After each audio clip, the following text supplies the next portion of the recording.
what's up? My name is AD, aka Anno Domini, and welcome to my brand new video series. If you don't know about me, I'm the CEO of the multi-platinum Anno Domini Nation music production company. I'm also the CEO of modernproducers.com, which is one of the premier online marketplaces for producer kits and software.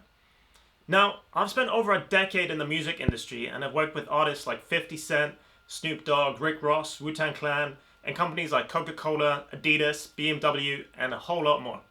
People come to me seeking advice about the music industry all the time, and instead of answering the same question over and over again for just one person, I thought, why not make a video series answering it for all of you guys? So hopefully you can all benefit and learn something.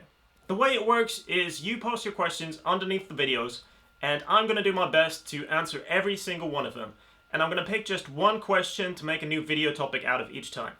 So the more you interact and the more you post, the more everyone's going to get out of this. Sound good? Our very first question comes from Anonymous 1752, and he's asking what kind of licenses are there for music producers. In general, there are three different types of music licenses, which are non-exclusive, exclusive, and sync licenses. A non-exclusive license is also sometimes called a lease license. And when you sell non-exclusive license to an artist, it means that you retain all of the rights, and you can actually sell it to multiple artists at the same time. So you could make a beat and sell it to 50 rappers non-exclusively. The pricing for a non-exclusive license usually varies anywhere from $10 to $50. And usually when an artist comes to you and purchases a non-exclusive license, you would send them either the MP3 file or the MP3 and the WAV file. What a lot of producers do is they have, for example, an MP3 lease or MP3 non-exclusive license, which is obviously cheaper, say for example $10, and then they also have a WAV non-exclusive license where they send out the WAV file, which is obviously a more high quality lossless format, so it's going to be more expensive and more desirable by the artists. Also, a lot of producers as an add-on have a trackouts license. Now trackouts is basically when you break your beat into separate stems.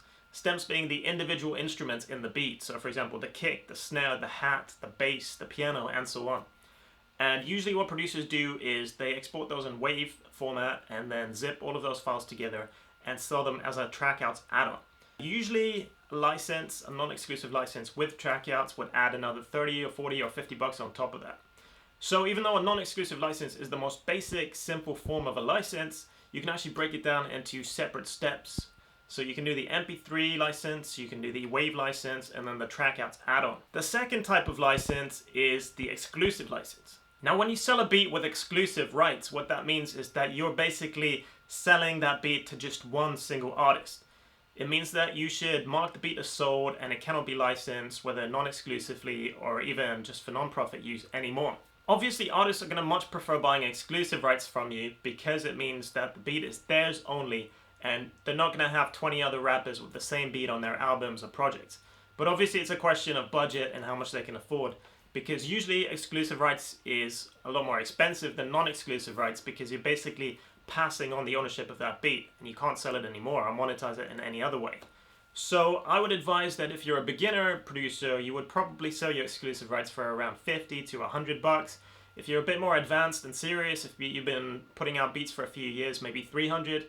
And if you're a top-end independent producer, you might sell your beats for 1,000 or 2,000 bucks. And of course, if you're a major label producer, if you're Timbaland, you might sell your beats for 500,000 or even $1 million. So the sky really is the limit with exclusive rights. The third license type, which a lot of producers ignore, is the sync license. And a sync license is basically when you combine audio with a moving picture. It's a synchronization. And sync licenses are usually sold to broadcasters, TV stations, movies, YouTube channels, and stuff like that. A sync license basically gives the right to that broadcast to use your music in their moving pictures. So for example, your beat could be used as a background song in a YouTube video, it could be used in the credits of a TV show, or it might be in an advertisement for a big company. The reason sync licenses are so important is because a lot of producers just limit themselves to selling mechanical licenses, which is the non-exclusive and the exclusive for audio usage to artists. Sync licensing is one part of licensing beats which a lot of producers don't really know about or completely ignore, even though it's a huge potential market. Having your beats featured on TV can be a huge royalty check in the long run, and of course you get the upfront licensing fees too. So when you're selling your beats online or anywhere else, I would always advise you to sell at least 3 different types of licenses. the non-exclusive, the exclusive, and then the sync license. You don't want to be missing out on that third one. I hope that all made sense. If you have any more questions or thoughts or comments, just leave it underneath this video. That's all from me for now. You can follow me on Facebook, on Twitter, on Instagram at Anno Domini Beats, and I'll see you guys next time.